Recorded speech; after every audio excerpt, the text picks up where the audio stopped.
Welcome, everyone, to the Games People Play.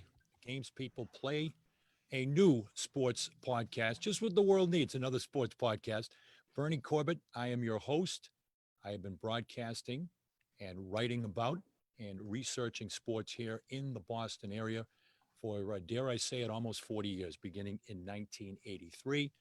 And we'd like to be able to present to you beginning this week, weekly on Wednesday, an opportunity for stories behind the stories of athletes that have had an impact, not just in the game, but beyond the game.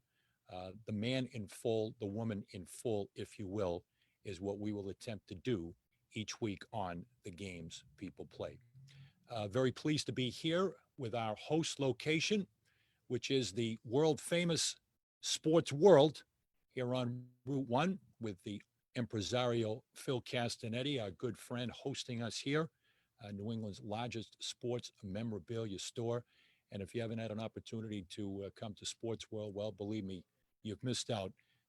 Please make the opportunity to get out, get to Sports World as the world begins to get back to normal. Come in and see Phil, and Phil will take care of you here at his Sports Emporium, where if you're a sports fan, dare I say it, there'll be something here for you, trust me. And Phil also operates worldwide through mail and any requests that you might have in the area of sports memorabilia. He will accommodate.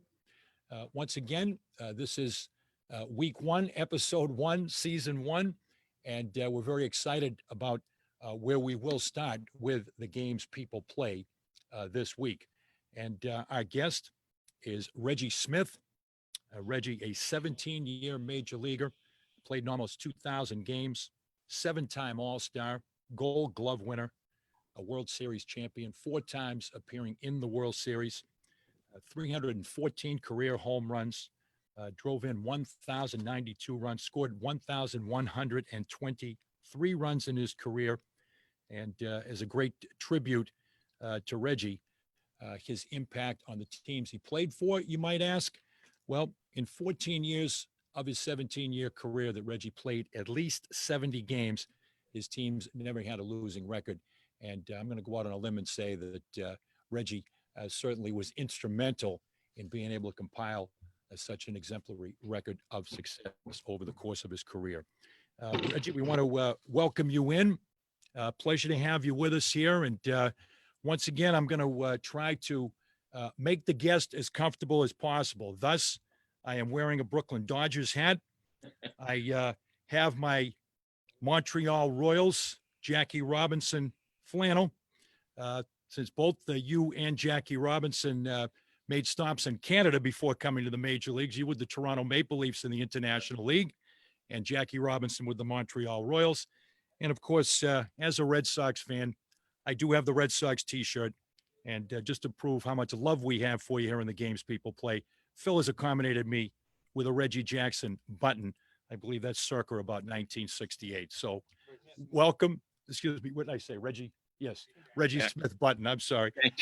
That we have here for you today. So we want to make you feel as welcome and as home as possible. You are in your home out in Los Angeles, where you remain. We're going to be talking about this over the course of the hour. Where you remain very active in the game here more than a half century after your debut. Welcome. It looks sunny out there in LA, Reggie. It is. It's very nice. And thank you for having me, Bernie. Well, really appreciate you joining us here today. Well, we're going to go back to the beginning as far as telling your story. And you were born in Shreveport, Louisiana, the second youngest of 8 children, large family, and moved to Los Angeles at a young age. The one piece of research I didn't know, how young were you when the family relocated and settled in Los Angeles? They had already settled in Los Angeles, and I was to be the last child, and my mother wanted all of the kids to be born in Shreveport, so she went back there just to have me. And when I was able to travel at about a month or so, they went back to Los Angeles, and that's where I grew up. Indeed. Growing up there and having an opportunity to be exposed to baseball, I would assume at a very young age, because of the fact that your dad played as a catcher in the Negro Leagues for, unfortunately, the short-lived Jacksonville Redcaps. Their only season, 1938. He was a member of the team. Well, he caught briefly with them and had started a family, so it was time to get a job, and he had cut hair and had been a tailor, so that's what he went back and that became his job. And he and my mom were both tailors, and they made clothes during that time. That's good. Clothe you and feed you. They had the clothing was all to check mark for that. And also, as a young man, you worked in the family business. Was speaking of feed, an egg delivery business that you worked in as a young man. Yes, so he sold eggs. It's funny. Talking about clothe and feed. My dad used to tell me it was cheaper to clothe me than feed me. So it was natural, I guess, going into the egg business. And while he made clothes and they left it tailoring business, my dad went to work for U.S. Rubber at that time, and still made clothes and things on the side. But as with a lot that you see going on when union problems and layoffs from the tire industry, during one of those times that he was furloughed there and laid off, he decided that he would do something else to augment the family income, because the tailoring wasn't enough at that time. So he decided that he'd start selling fruit, and then ultimately got into the egg business, and we built it to a point that we pretty much sold all over the city of Los Angeles, where we were selling, probably I would say 1,500 dozen eggs a week at one point, and it took up most of the day, and that's what I did in the interim of selling eggs, mostly on Saturdays and Friday, and trying to play sports at that time. I had to work that in as far as a family business, and still try to play football and baseball and all the sports that I could while I was in school. Had an opportunity at a young age to come into the influence of a man that was a very important factor in your life and a mentor. Long time, when I say long time, quarter century of pitching experience in the Negro Leagues, a man named Chet Brewer, who had you on his club at the tender age of 15 back in 1960. Yes. Actually, in that team that I played for was part of the old Negro League Kansas City Monarchs. And when they would go out and barnstorm instead of the Monarchs, they would use the name the Royals. And I played on that team. He discovered me through a close friend that we had, Mr. Fleming. His son, Mark Fleming, who was the tight end with Green Bay and then the yes, Dolphins. Miami Dolphins. Yeah. Well, Fleming's, and Jess was his name. He and his wife and my mother and father were married in a double wedding ceremony, and had become friends. And at age 12, he had told a gentleman that I could play ball. I was a little guy, and I was 12 years old, still playing Little League ball, and I got to play in then what was the Masonic League, and it was with 16-year-olds on 90-foot bases. And so at 12 years old, I was playing with them. And over that time and continuing going to I was 15 years old, Mr. Fleming told Chet Brewer that there was a kid that here you ought to see play at that time. And so they invited me out. Chet Brewer invited me out to see one of the games and try out. So they had me there at shortstop, and they got a chance to see me throwing the ball across the field and everything, and run and hit. And said, hey, come next Sunday and we'll see about getting you into a game.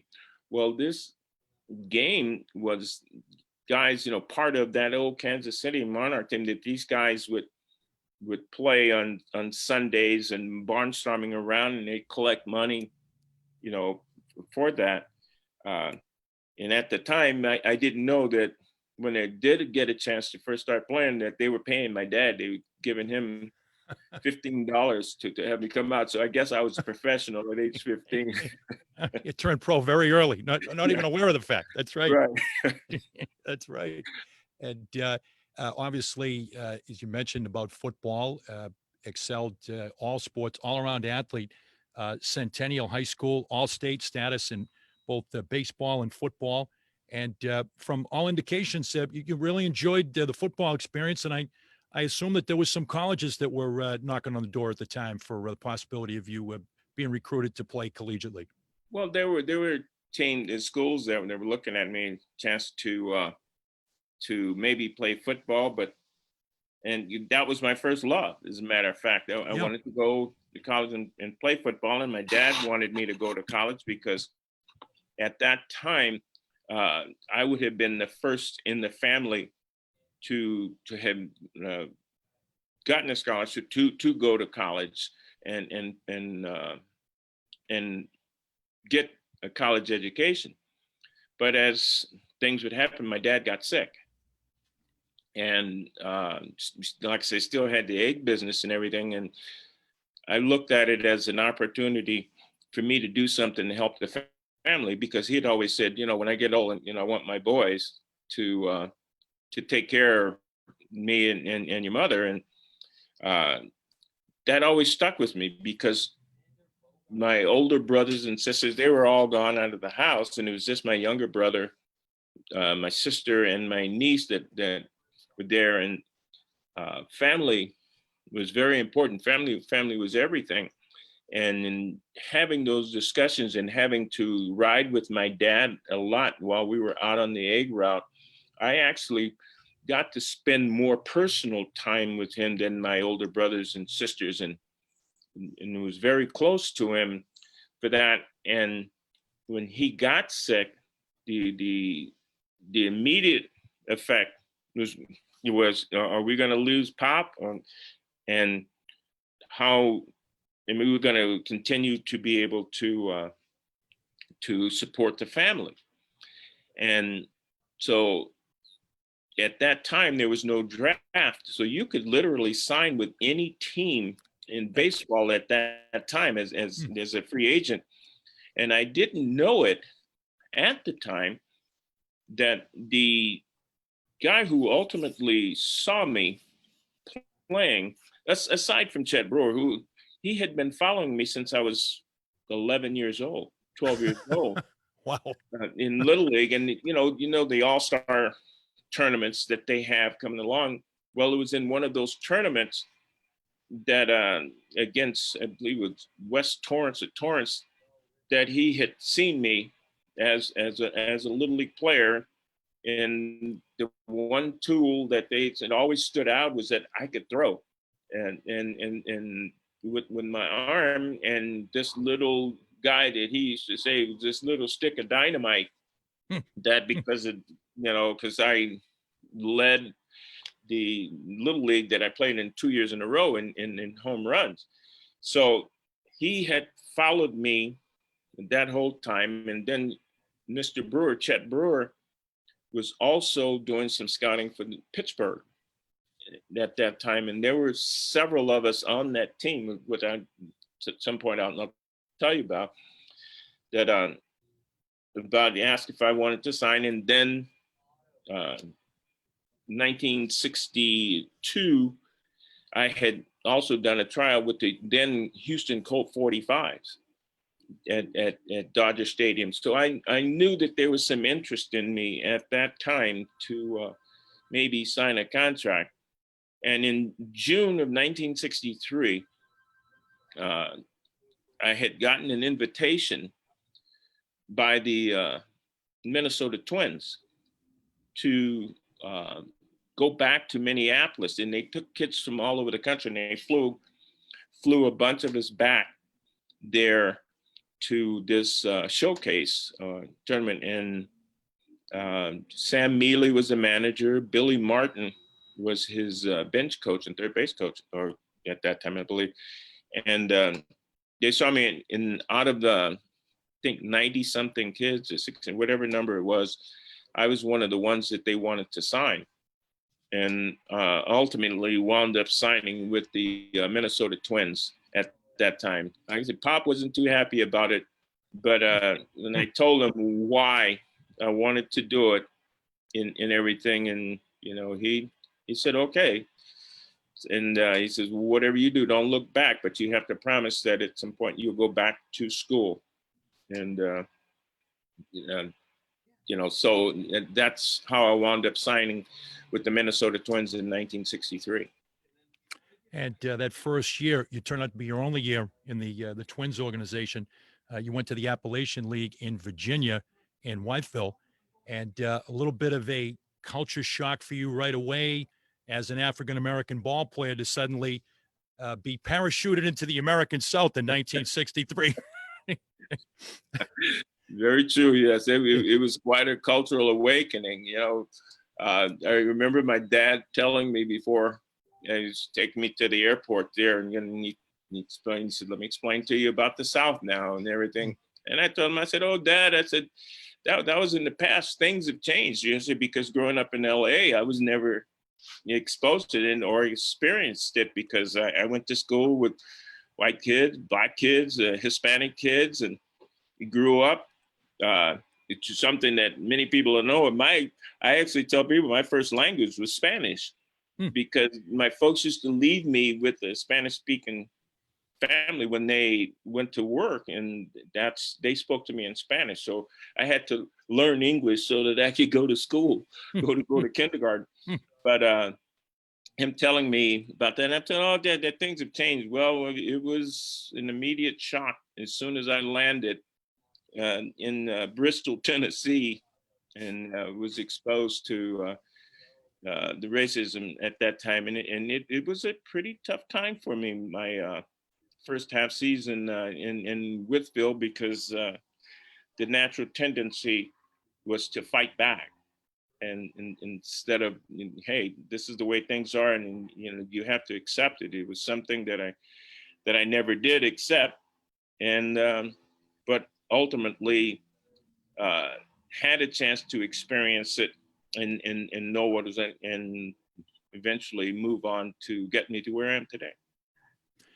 And the Red Sox organization, you were unprotected. They had an opportunity for the princely sum of $8,000 to sign you and to bring you to the Red Sox organization. And you made stops then. You went to the Midwest, to Waterloo, stops in the Eastern League in both Reading and Pittsfield, and had, once again, if you look at Chet as one of the first major influences on your life. The second one was probably from what I understand, Billy Harrell, who was a longtime ball player, had a long career in the majors, a shorter career in the majors, but many years in the minors. But as a player coach, became someone that mentored you. Yes, I had gotten to AAA ball in Toronto, and Billy was a player coach, and he was, I think at the time, in the lower levels of the minor league, there were a total of 6 African-American players. And then at AAA, there was 2, and Stan Johnson and Billy Harrell, and also the one Puerto Rican guy, Felix Maldonado. And it was when I was in AAA ball that Billy Harrell, which is great person, outstanding individual all across the board, that helped me make that transition and getting a better understanding of what it was to be an African American in baseball, because at the time I was still a little edgy about that, and being able to go to places like Pittsfield, in Reading and Toronto, where there was the more acceptance. It allowed me to be able to function a little better when we went to the South, in places like Jacksonville, Florida, Richmond, Virginia, to play in those cities, and to stay focused on what it was that I wanted to be able to do and achieve, to get to the major leagues. And as it turned out, I had one of the best seasons I've ever had in baseball, because I led the league in hitting, and we went on to win the International League championship. 1966 under Dick Williams, 320, and it's mentioned the batting title. And I'm sure you're very proud to this day that you're a member of the all-time Dick Williams team, which he selected when he wrote his autobiography. I didn't know that. Well, okay. Well, congratulations. All the same. Thank you. He deemed you a member of his team, Hall of Fame manager Dick Williams. He was your manager in Toronto. You come up at the end of the season to what would be the 9th place, once again, Boston Red Sox, familiar territory for them. And noticed by your own admission that there was a bit of a country club atmosphere. And the fact that you had played for Dick Williams, and Dick Williams was coming, you had a little foreshadowing of the fact that there was going to be a new sheriff in town and things were going to be a little bit different. Well, for sure. Then a lot of people ask me about, the influences, who were the greatest influences of you in the game. And certainly there were many, from Chet Brewer to Willie Mays, and guys in the time that I had to spend with them, talking with them in spring training. They say the first person that you come into contact with in professional baseball pretty much sets the attitude and the way that you'll play the game. And that first manager that I had in professional baseball, Red Norwood, there in Whitfield, Virginia, my first year, and the first manager at the major league was Johnny Pesky, and the things that they made me do, but there was none like Dick Williams in terms of the things that he expected of a professional player, and how we had to conduct ourselves, in both in the clubhouse and on that field, the things that he didn't accept. He would not tolerate mistakes. So, you learn to not make excuses, and you would get your butt chewed out and get in his doghouse, as he used to have his little doghouse there, if you made mistakes. So you tried to make sure that you stayed focused on what you were supposed to do, and do the job and execute. And that's something that stayed with me my entire career, and even to this day. You came up at the end of the season in 1966. You got a little bit of a taste for the big leagues. You had a 3-hit game in Yankee Stadium. Remember anything about that first major league hit off of Fritz Peterson, who became famous for something else years later, Fritz Peterson? I do. I hit a double off of Fritz Peterson, because that was my first official hit in Major League Baseball there in old Yankee Stadium. And ultimately also wound up, I hit my first Major League home run there too, off of White Court. In Billy Rohr's game. Yes. Mm-hmm. That's right. The first Major League home run. And well, what can we say about, possibly say about 1967, your rookie year, your first full year in the major leagues? And it was a magical year, as has been said, for Red Sox fans. It was a year that kind of like the Wizard of Oz, Reggie, that suddenly went from black and white to color in 1967. Everything changed for the Red Sox. You were a very prominent member of the team. And of course, an answer to, I would say, arguably the greatest trivia question about the 1967 season. Right. I asked you about this when we met at Fenway Park during the 50th reunion. And I wonder if you had a residual on how many people have won rounds of drinks with who was the second baseman on opening day for the 1967 Red Sox. We're talking to him right now. Tell us about how that came about. Well, what happened in spring training that year, George Smith, who had gotten in a trade from Detroit, tore cartilage in his knee. And Mike Andrews, who's also was in camp and great second baseman there for us during that time.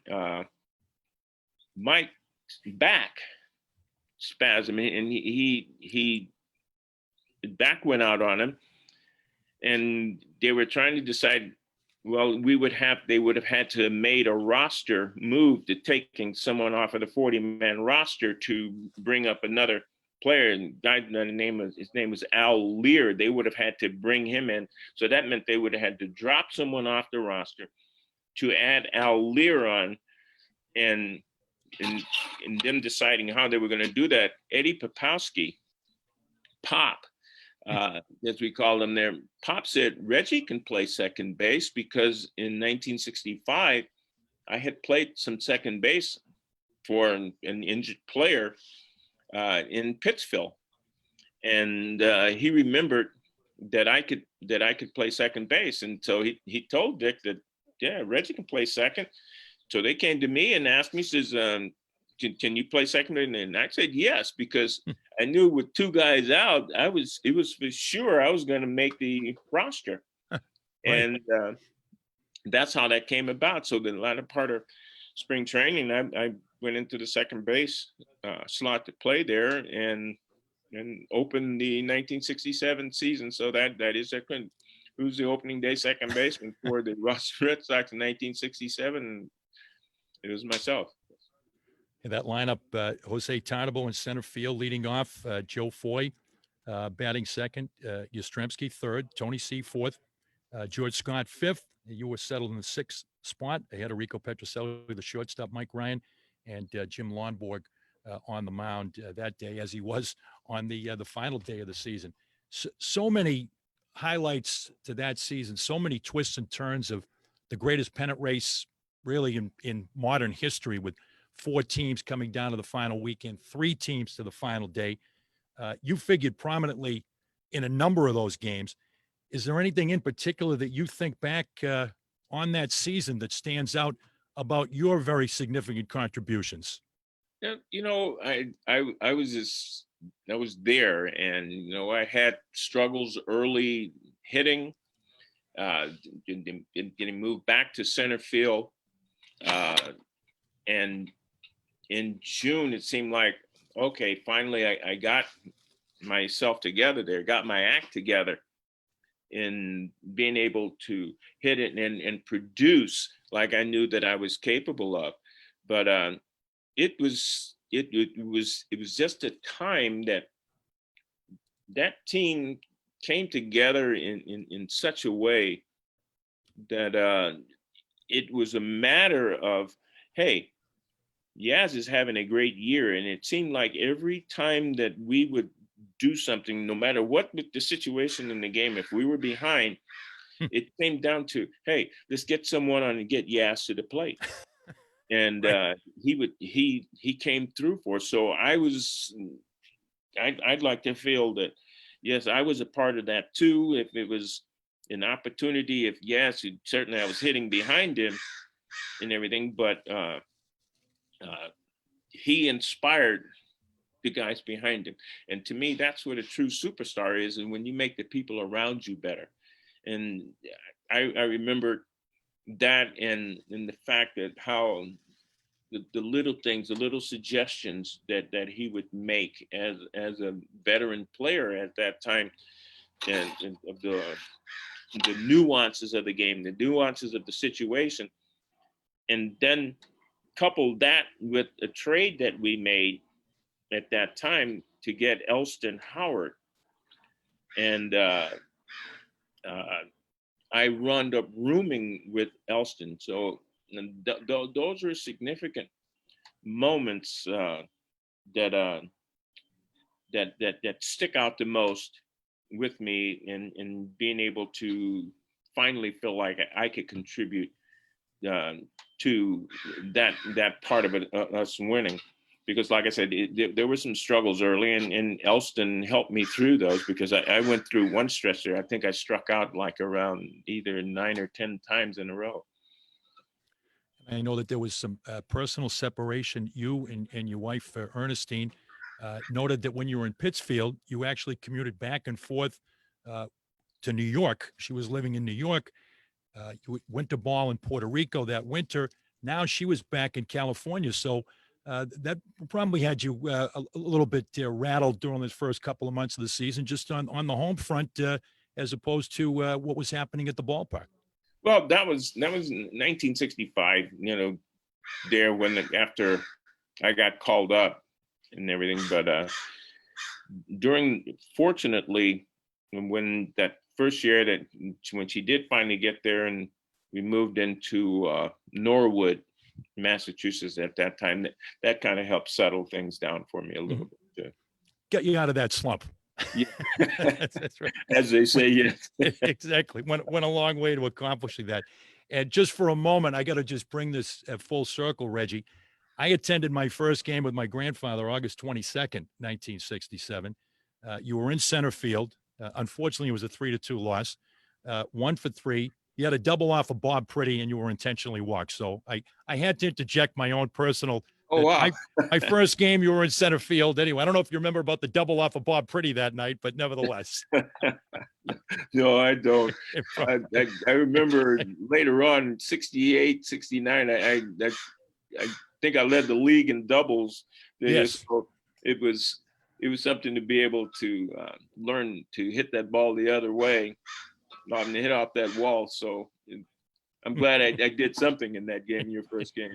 Indeed. Memorable to me anyway, is my first major league game, and I've been back many times as a season ticket holder. You mentioned about Carl Yastrzemski, and you and everybody else kind of had a ringside seat to greatness that year. Maybe unprecedented what he did. You also struck up a friendship with Yaz right from the beginning when you came up. You shared some other interests such as fishing, and a friendship that you maintain here more than a half century later with Carl Yastrzemski. Yes. Speaking of that year, since you brought it up, it was the greatest year that I've ever seen a player have that I played with. It just without a doubt. And like I said, inspiring. But yeah, yes, seemed like he took a friendship to myself, and also I do remember Joe Foy at the time, and we, knowing that I love to fish and we would go fishing early in the mornings before a lot of games in the spring training and different things. And yes, took good care of me. Really, really good care of me. He was a good friend, and offered whatever he could when he could to help, and it's something that I'll never forget. And I know people used to say things about him because they wondered about him and thought that he was this, and then he always maintained the dignity and quiet that he did, and what he wanted to maintain and show, he wanted it to show on the field.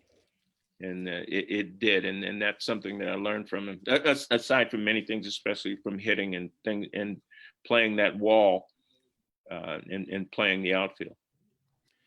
That final weekend against the Twins, you were right in the middle of it. On the penultimate game, on the Saturday game, you led off the fifth inning with a double. You scored the tying run as the team came back came back with obviously no tomorrow, needing to win both. And you played a major part also in what is arguably the most significant inning in Red Sox history, and that was that sixth inning that started off with Jim Lonborg's drag bunt. And you hit a ball. Do you remember what the ball you hit to Harmon Killebrew that ended up producing the run with Chartable scoring? And then you later scored the fifth run of that wild sixth inning. What do you remember about the chaos that ensued in that inning that resulted in the Red Sox being able to prevail?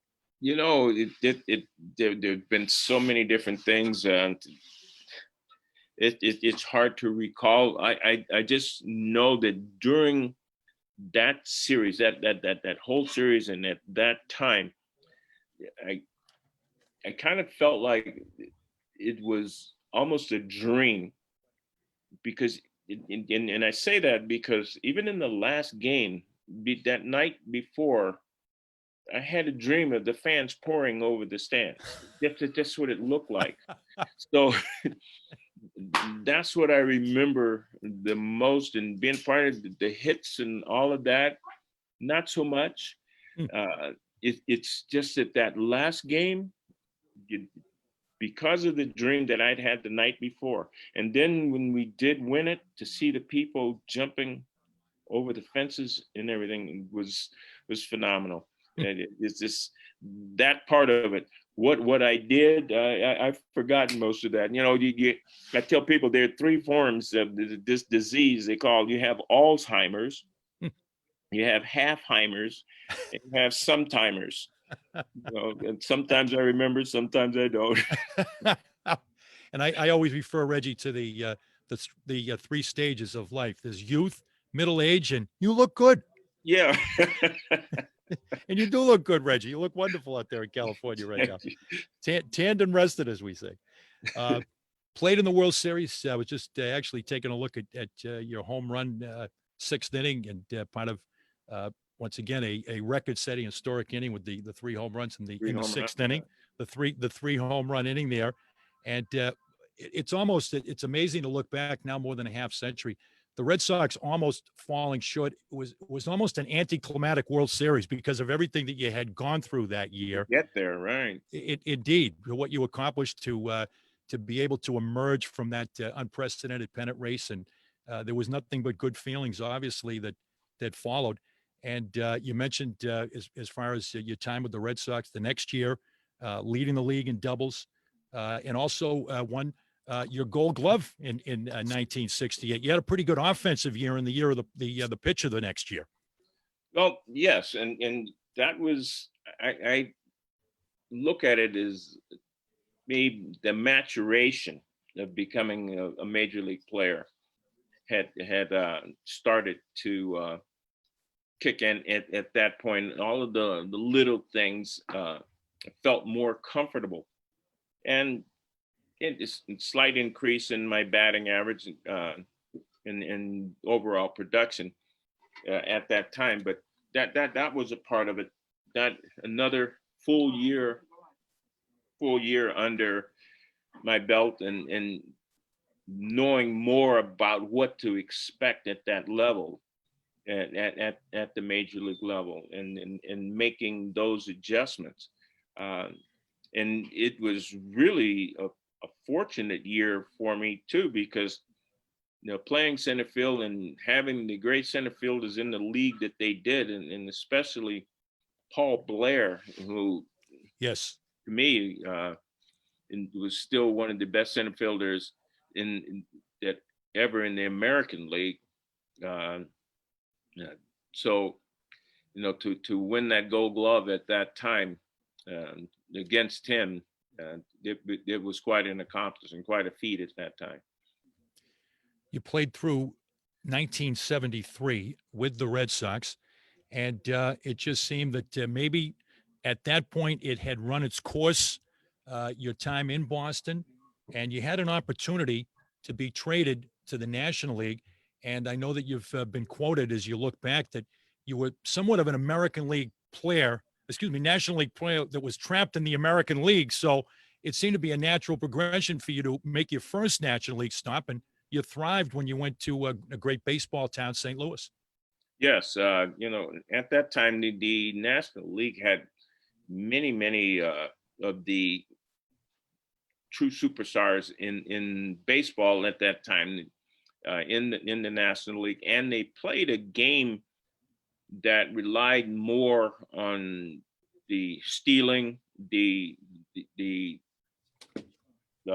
to me, the exciting parts of the game, hit and run, steal and hit for average, and they had good pitching. Whereas in the American League, it seemed like they tended more to look for the long ball and play the big inning and play for the big inning.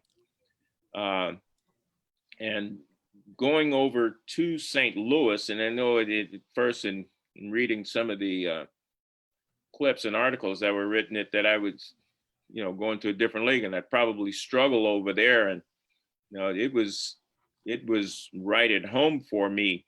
And it is funny because when I used to, when playing, I was in the American League and playing against National League teams in spring training, and many of the African American players there that knew, you know, me and knew them, they used to say, "When are you coming to the Negro Leagues?" And that's what the NL stood for.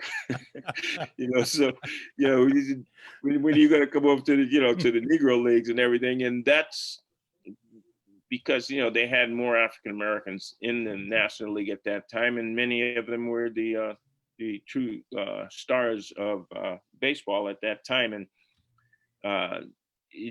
that's why I said it felt natural to me, and it was a style of ball that I felt that I could play. Although I thought I was going to get a chance to maybe run and steal a little bit more, and the fact that they told me, no, we don't want you to steal. We have Lou Brock for that. You know, so it gave me an opportunity to focus on the other aspects of the game and still be the best that I could be. Mentioned about Lou Brock, you got to play with Lou, and also, as opposed to standing 60 feet 6 inches away from him in the '67 World Series, it was nice to have Bob Gibson on your side too, for a lot of reasons.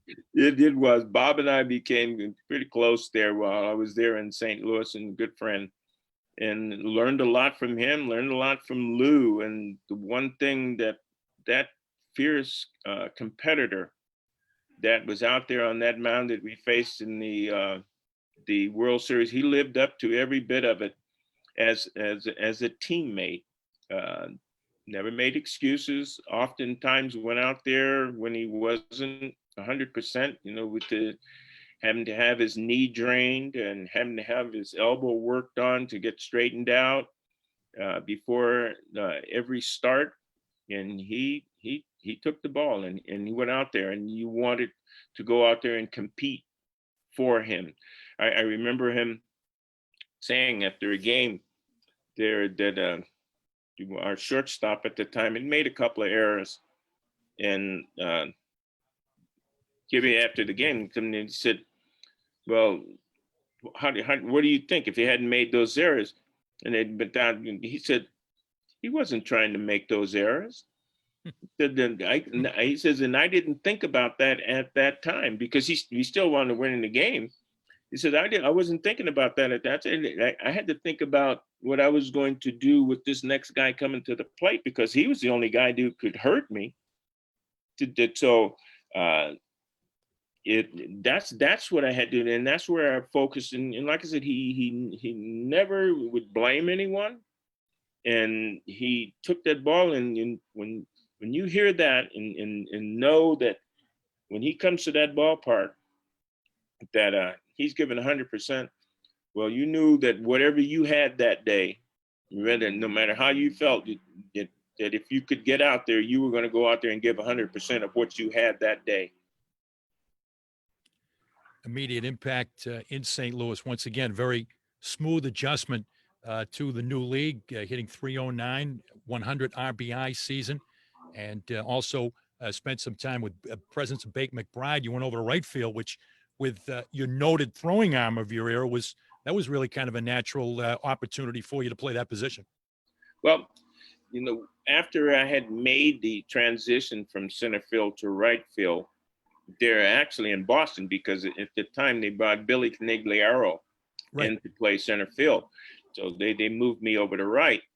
I got to the point that I actually liked that position, because early on what it did, it gave me, I think, a better chance to use my arm from that position, because in center field, especially in Boston, where it was you play relatively close, didn't get that many opportunities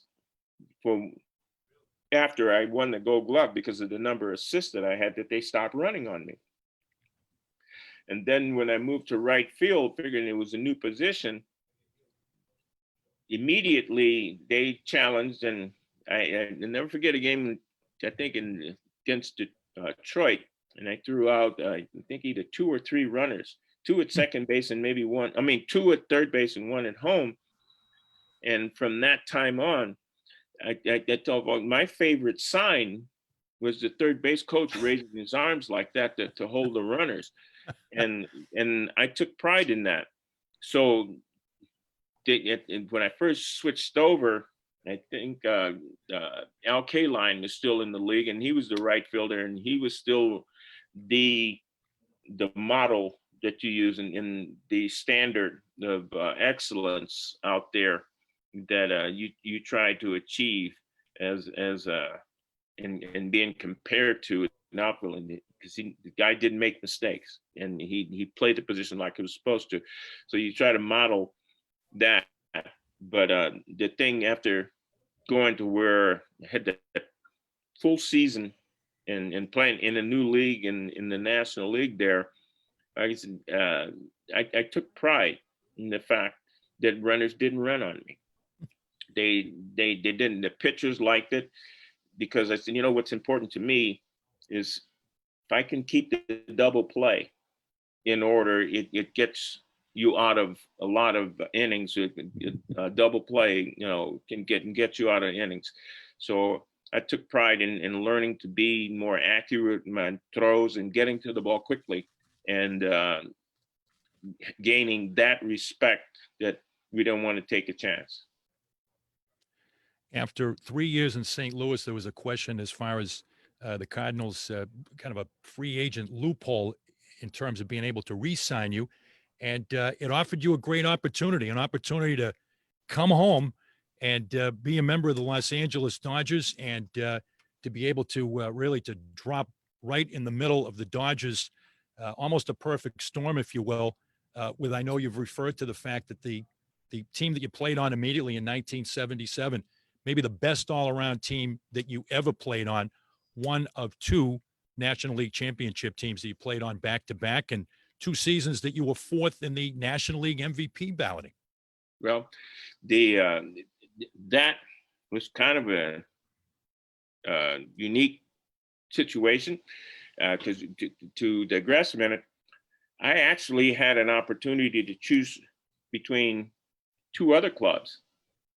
The Cincinnati Reds, who ultimately wound up going to the World Series and winning that year in 1976, or I could have gone to Atlanta, and Ted Turner offered a lot of money. So I actually took less money and lost an opportunity to go to the World Series that year, to go home and, to come and play for the Dodgers. And when that opportunity presented itself, and we were able to work a deal, I couldn't think of a better time to accept a trade to go home and play in front of my family there in LA, because although I had a shoulder injury, I still feel that they were going to get a chance to see me at home, my whole entire family, to see me at home on a regular basis when I was at the best in the peak of my career.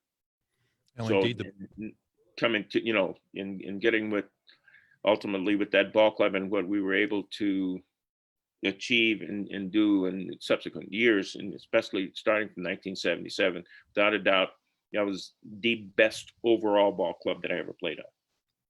and the 4 30 home run hitters made history there with Steve Garvey, Ron Say, Dusty Baker, and yourself, 77 and 78. And you get an opportunity to play for I forgot about Red Shandy's, your third Hall of Fame manager, Tommy Lasorda, and your introduction to the Dodger way. And the Dodger way really turned out to be a way of life for you when you think of post-career and the amount of time that you spent as a member of the Dodger organization. Well, getting to play for Red was another enjoyable experience, because being one of the old timers, and he just let you play. The expectation was that you showed up and put that uniform on, you were expected to play, and Red let you do that. He didn't try to overmanage the game. There were expectations of you as a veteran player, that the things that you were supposed to know in situations, and what was called on, and Red let you do that. Also, I learned some things because he was also a great switch hitter himself. You know, learning some techniques and things that later served me in a lot of what I teach today.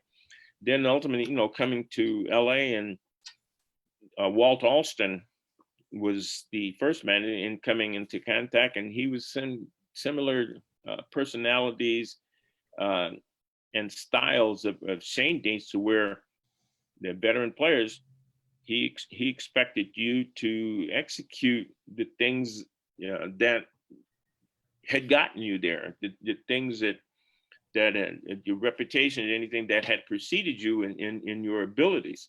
So it was fun playing for him. But then that year after he retired, and Tommy Lasorda, who had been the third base coach for the Dodgers at that time, made a call to all the players, and including myself. But in the conversation that we had, he was the first manager to ever say, "I need you," and this is what I expect from you. And if you give me this, and we're able to do this, he says, we can win this thing. And that struck something in me to a manager get that close, and how involved he got with the players from a standpoint of learning their personalities, learning what buttons to push to get you to achieve, and then at times maybe even overachieve. uh, was significant, and it was a lot of fun, because he did that with all the guys. He knew us, he knew our families, and we were allowed to bring our kids into the clubhouse. The Dodgers allowed you to have wives on the plane, and go on trips like that, and that was significant, because if anything, we stayed focused, and we stayed together as a team. And once in a while, you as somebody that plays, I believe, 7 musical instruments, I'm not going to ask you how well you play any of the 7. Once in a while, you could bump into Frank Sinatra around the clubhouse too, right? Yes, you did. I just ran into quite often Frank Sinatra, and Don Rickles, and I'm his uh, buddies. Jonathan uh, Jonathan Winters. Winters. Yeah. Yeah, you know, you never knew who was going to come through that door. You know, but it, it was great to be home and meet a lot of people that it didn't know, that you know, movie people, music people that you didn't know were really big baseball fans, and having that opportunity to do that, it was special at the time, but nothing that distracted us from our ultimate goal, and that was to win ball games. And for you personally, Reggie, the 4th time was the charm to be a world champion. You got to play 1981, your 4th World Series. And as they say, the champions walk forever. And you had an opportunity to get that championship ring with the Dodgers, your hometown team, in 1981. Just that was special, although I didn't get a chance to play very much, and because I had come off of uh, arm surgery. I had my throwing arm, and it was an interesting year because it was a strike year. And during Right. that time in negotiations, Marvin Reynolds told us, "Hey guys, don't work out, don't do anything." And at the time, I was getting therapy on my shoulder um, at the stadium, so we couldn't do that. So I fell behind as far as my recovery was concerned. And then when they said, "Okay, we're gonna start playing," uh, I couldn't open up.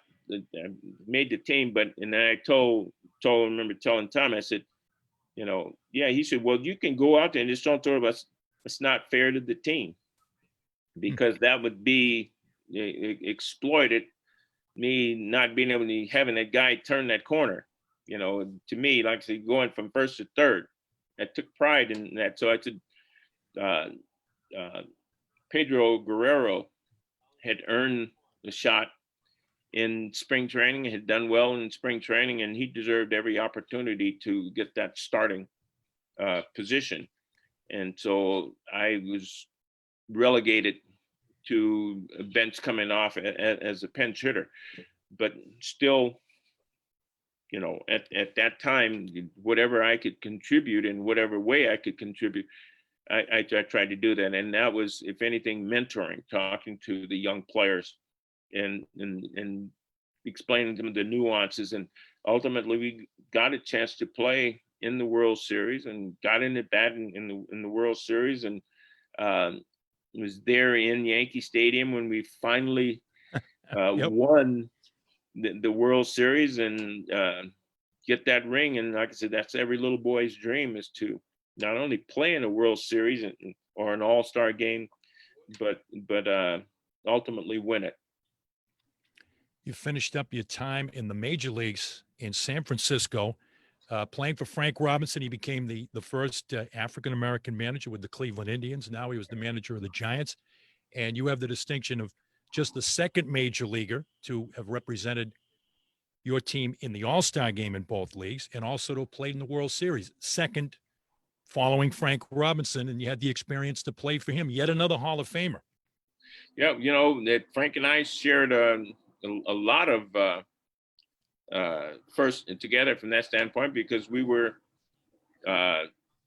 both the first to have at least 100 home runs in both leagues, and playing for Frank in the beginning was a little tough, because coming to San Francisco, they had a lot of young players: Jack Clark, Jeff Leonard, many young players, and all of them did that were wound up being stars for them. And it was myself and Joe Morgan and Darrell Evans who were kind of the old timers there at the time, and we were used to being free, you know, to do things on our own. The expectations that we had of ourselves, we knew how to play the game, and Frank could be a little controlling, and there was a time in coming into the clubhouse guy would turn the music off, and we couldn't eat after a loss, you know, because everyone was afraid. And one time I went to get food after the game was over, after a loss that we had, and we got upset. And so, wait a minute. So what wound up happening, having this talk with Frank when going into his office, and we argued. And ultimately, as it turned out, he kind of loosened his grip on things. And when he was coming to the clubhouse, and I said, when they would say, "Oh, Frank's coming," so they turned the music off. Well, I went back and turned it back on. And Frank didn't say anything. And it was like, well, but at that point, things kind of settled down, eased up, and we went on to some really good things with that ball club that year. But as it turned out, Frank and I became pretty good friends after that, when he realized, you know, that yeah, maybe he needed to change, because his expectations were how he played the game and his attitude, and how he wanted to have the players, you know, feel that same way and play that same way. But you had to explain, you know, you were dealing with different times now, and different type of player. And if he would allow us, Joe and myself, to bring these players along and let them know that, you know, really, and I said to Frank, we have to be able to tell them, you know, don't pay any attention to him. You just go out there and play the game. That's all that matters. And that you should be upset as well when you don't play well. And more so than him if he's upsetting you. So don't worry about what he's thinking, because now you're not going to be able to go and do the things that you're capable of doing that got you here in the first place, because there were the people that were in charge said that you could play. And ultimately that's what wound up happening. And Frank wound up being great to play for, because that passion was there, and ultimately wound up passing it on to the players. And we wound up having a great year. And it was really nice to hear some of those young players like Jack Clark that said that you know, learned how to play the game and how to win and be a winner from, he said, Reggie Smith and Joe Morgan. That meant a lot to me that we were able to contribute that to him. You ended up finishing your professional career and really pioneering spirit, if you will, as the first major star in Major League Baseball to go to Japan. And you ended up once again winning. Has a tendency to follow you. You follow winning. Winning follows you, Reggie. You won a pennant in Japan, and you got a chance to make another friend. Sadaharu O was a teammate. Yes. Well, actually, I came there just after he had retired, and he became assistant manager. And I don't know. Can you hear me? Can you hear me? I'm losing you. I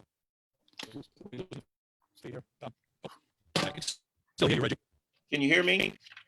Yes, I can still hear you. Okay, yeah. He had become an assistant manager at that time, and I was there, and it was really fun playing for him, because the nuances of the things in the games that he had learned and developed as a player, and the patience that he had learned was the same that he did as a manager, and what made him successful as a manager. So it was a good experience that way, that to help me ultimately learn the things that I needed to learn and become to do what I do now, and that's instruct. And after your playing career ended with the time 2 seasons in Japan, you worked once again number of different roles in the Dodger organization, and began your hitting academy and baseball training. Also, an opportunity to represent your country in the Olympics, the Pan American Games, and the World Baseball Classic, and the distinction of a gold medal in the 2000 Olympics as a member of the team, a member of the coaching staff. Well, when I first came back and retired, actually for the second time,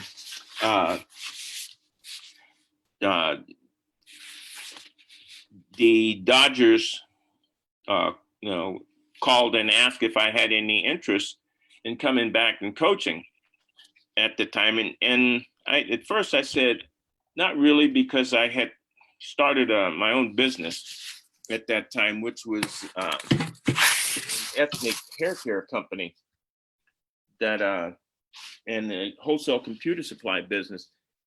And so they made me an offer ultimately that I couldn't refuse, and that I could do it part-time. And so I said, okay, I'll give it a shot. So I came back as a roving batting instructor for them, and ultimately wound up becoming the hitting coordinator for the Dodgers at that time. And that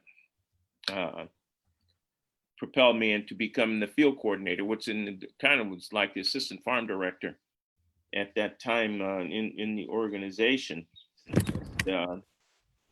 It gave me an opportunity to learn the other side of the ball game, not only as a coach, but from the administration side, and had the opportunity to work with some really, really good people, and Charlie Blaney, Fred Clare, and certainly the O'Malley family there. And when ultimately the ball club was sold to Fox,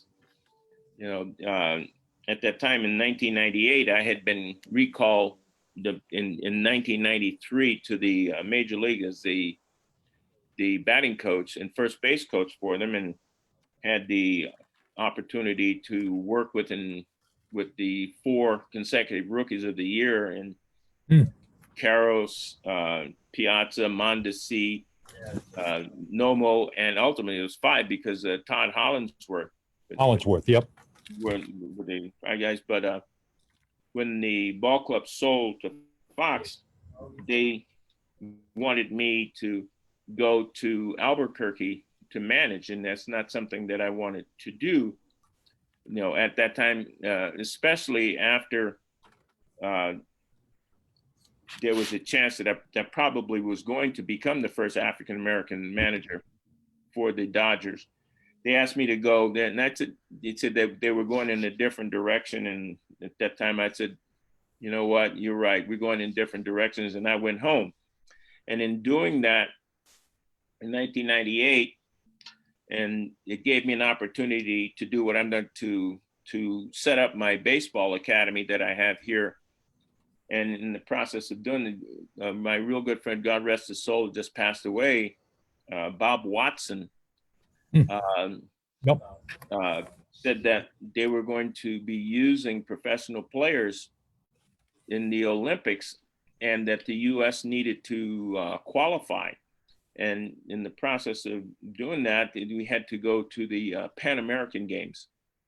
So we put together a team of minor league players to play in the Pan American Games, and we wound up winning the silver medal there to qualify the U.S. out of the Americas to go to the Olympics. So that included Cuba and the United States, and then in 2000 in Sydney, we took a team, and that was the year that Lasorda managed that team, the 2000 Olympic team in Sydney, and we won the gold medal.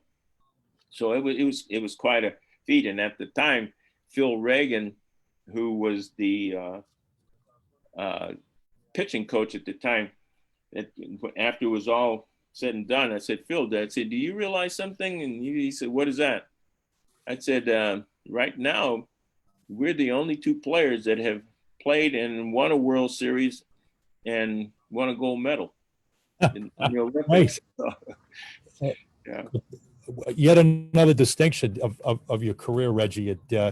Just a couple of other notes I'd be remiss if we didn't discuss. My gosh, we could go on for a couple of more hours here. Believe me, there's so much material because of you, the man in full.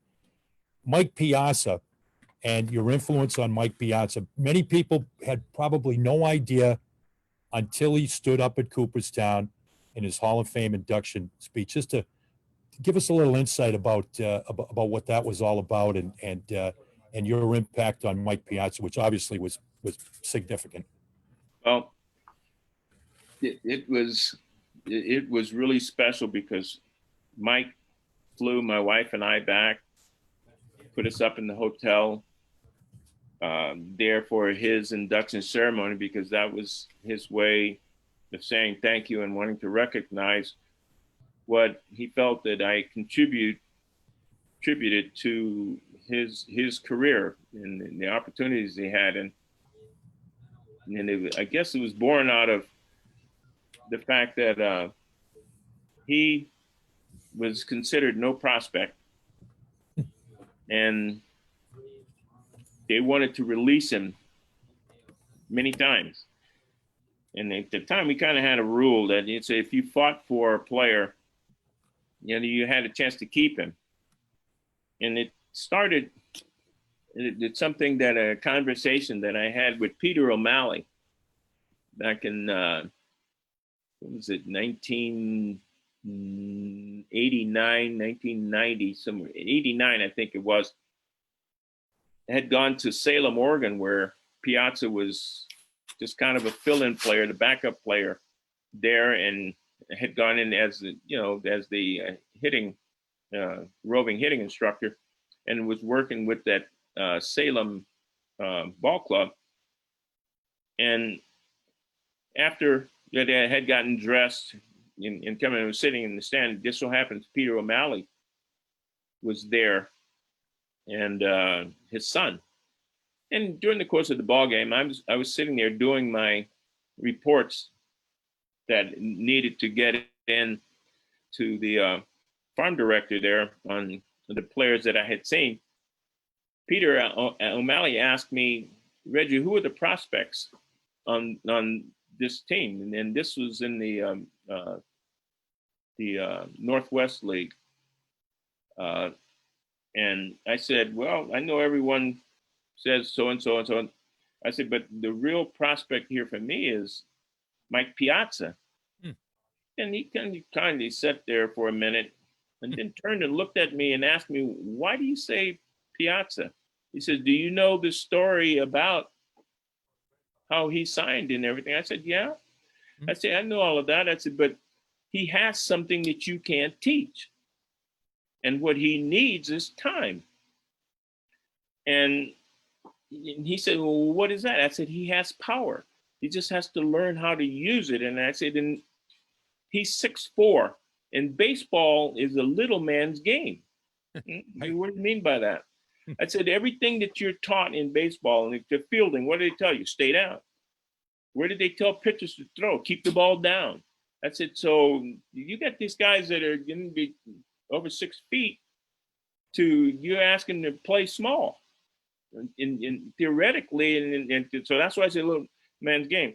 So it just so happens in this game, it was Mike Piazza's turn to play because he was only playing like maybe once every 5th or 6th days.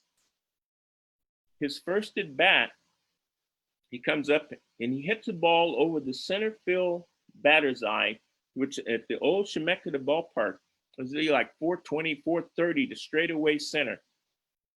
And there were 2 poles that had lights on them there, and they told him he split the uprights as the ball was leaving the park.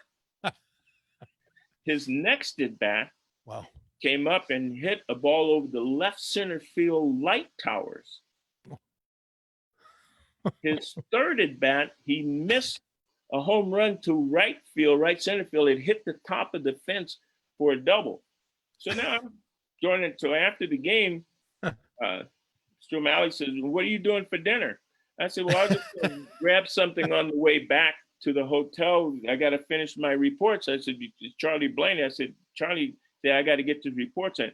He said, those reports can wait. I want you to meet me for dinner. Oh, okay. The owner said I could. So I went there and we ultimately talked and explained a little bit more. He said, well, I want you to fight for him if you believe in it. He said, because of the display that I just saw right there. I said, that's what I was talking about. I said, big guys need a little bit more time.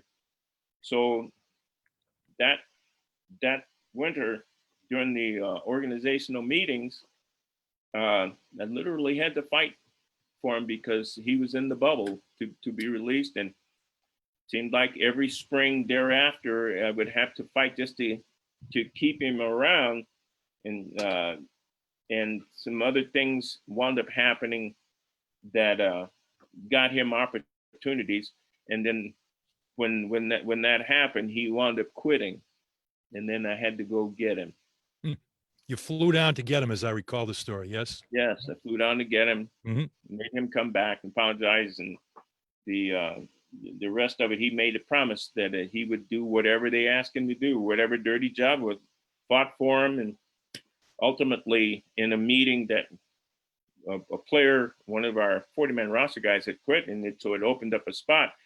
So I went to Joe Ferguson and Tommy in spring. I said, do me a favor. I said, take Piazza with you guys. It would get him the extra work that he needed. And then when it came around to the meeting that we had the minor leagues to putting rosters together, they said Piazza. and no one wanted him. So there was Tommy Byers, and he was a manager at Bakersfield.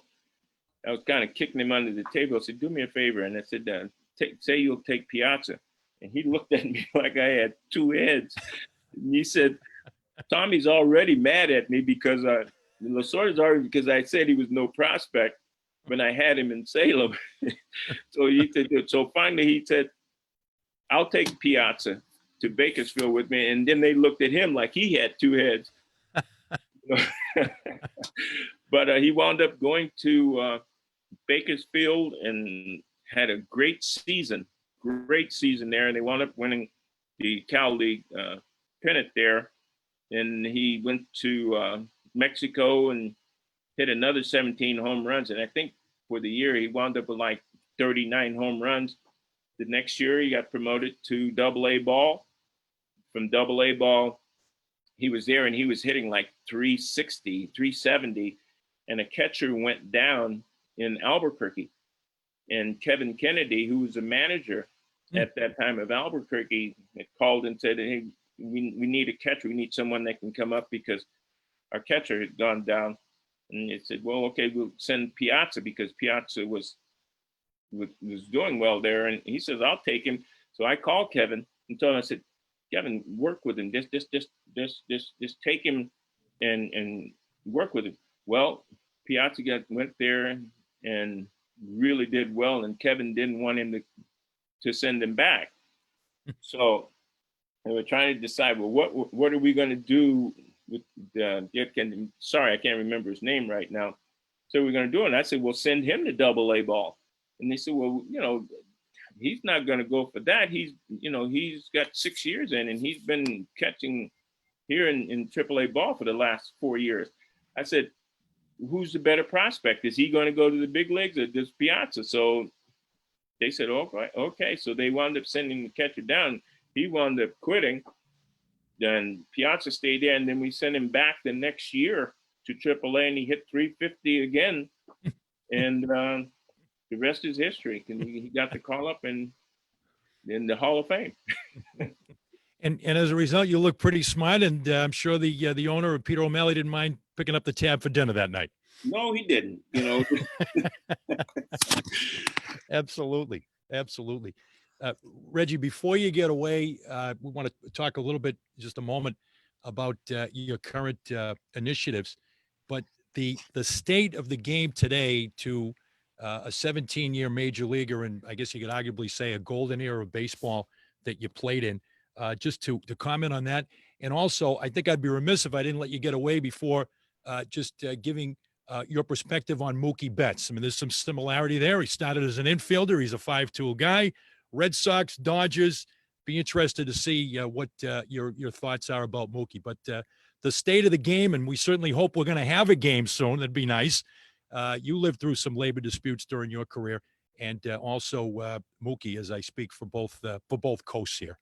Well, as far as the state of the game is concerned, I have my concerns, and I'm probably going to hear about it because I'm kind of old school. We used analytics in the game ourselves. They were just things that we knew that had picked up through trial and error and through experience. And if you look at experience, what that is, experience leads to knowledge. Knowledge leads to confidence, and confidence leads to competence. That you have there.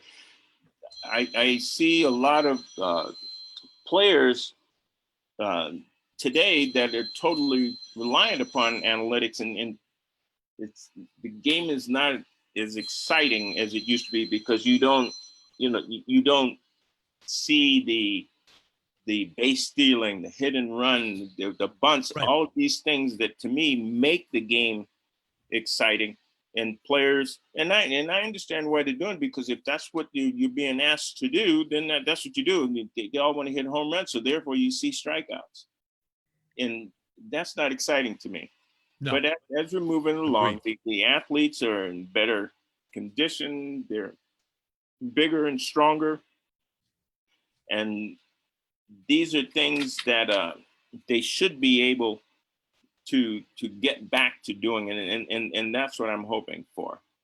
Now, as to what I'm doing, and fortunately, uh, something that I learned from Jackie Robinson, what your legacy is and what you want to attain is it's the impact that you have on others, the lives, others' lives and everything. And having been blessed and given the opportunity to be able to play this little boy's game and earn a living at it, uh, that aside from life, that the greatest gift that you can give is time. And I wanted to share that gift of time and share the gift of the information that I had gained, which was not mine to keep, with others. And that's spending time teaching, uh, trying to be the best that I can, to give kids an opportunity that had a dream of playing at the highest levels of the game, to be able to have the economic mobility, even to go and do the things and see the things that they ever dreamed about. And that's what baseball provided for me. And in the process of doing that, and realizing that there are kids that are out there that, with the way that they have to be recognized in the game to be seen today, to be able to play, uh, they need to improve their skills, but more importantly, they had to do it through education.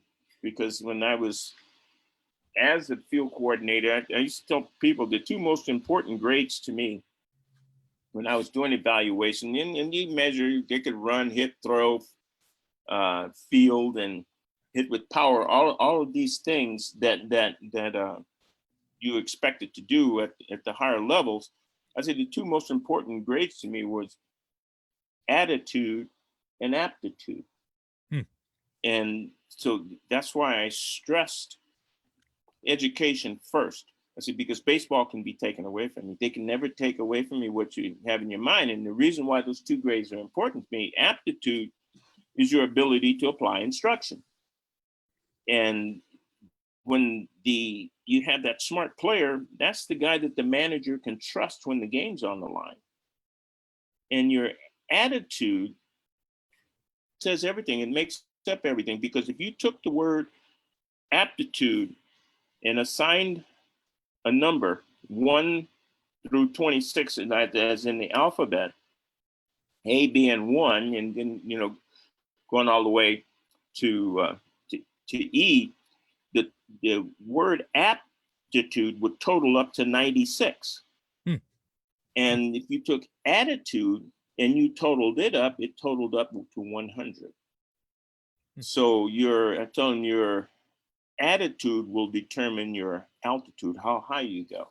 So, but first, let's make sure that you're doing the things that will allow you to play, because those are gifts. Those are the perks that you receive from your parents, from getting good grades, going to school, getting good grades, and how you conduct yourself, as a citizen. And so those are things that I require in my baseball academy, and that I've always required, that the kids get a good education, that they had to maintain a minimum 3.0 GPA, and then they could come in, I would work with them.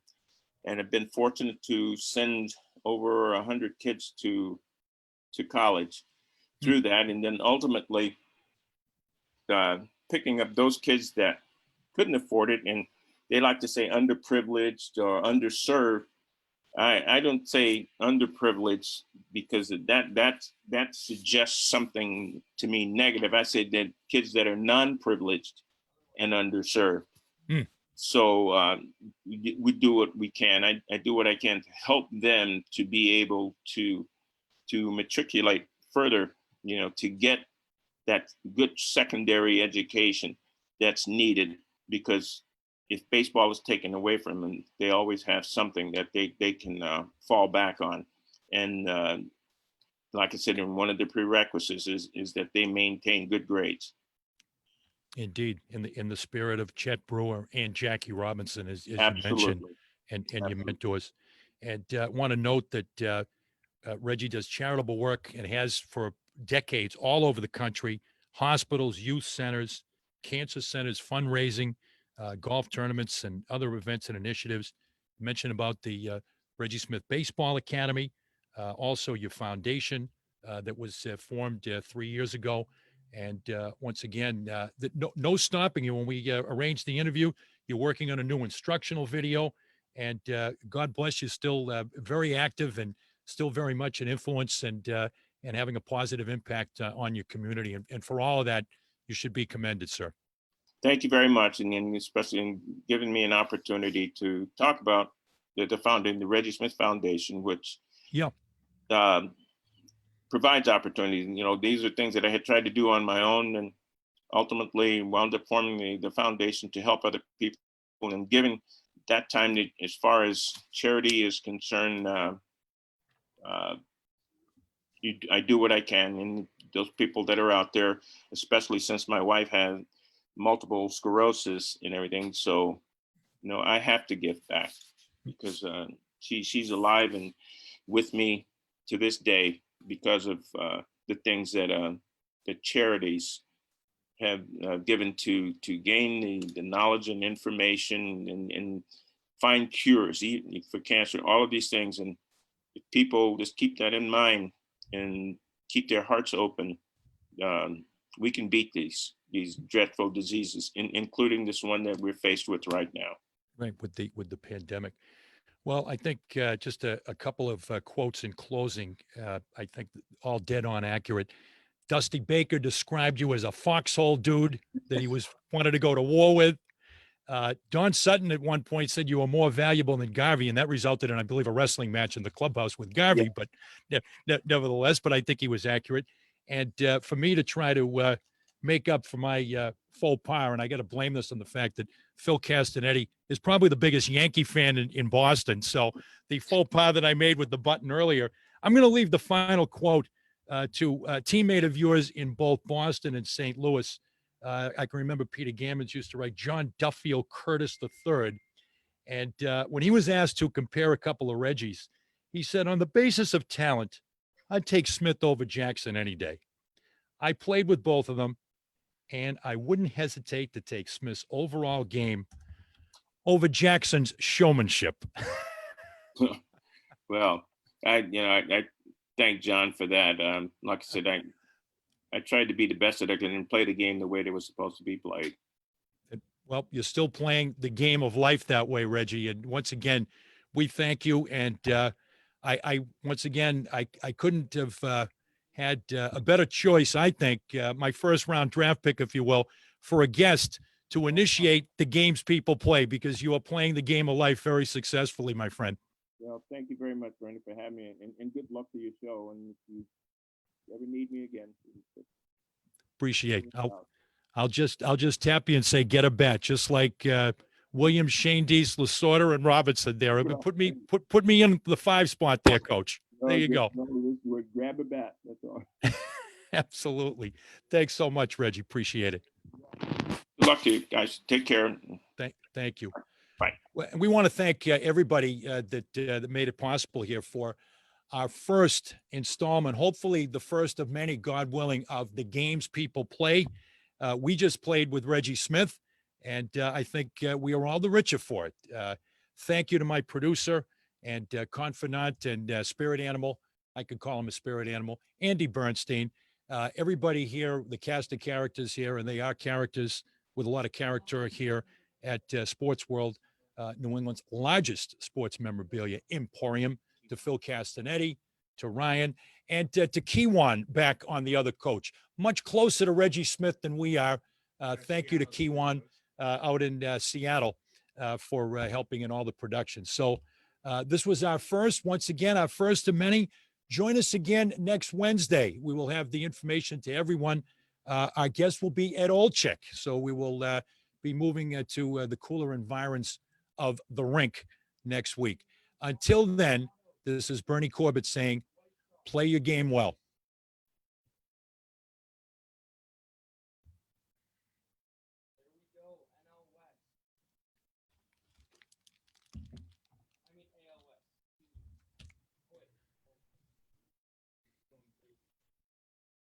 where they said about Fred Cusick when he got late in his career.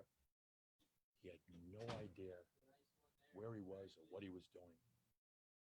Bring him in the booth. He'd do the game, dead on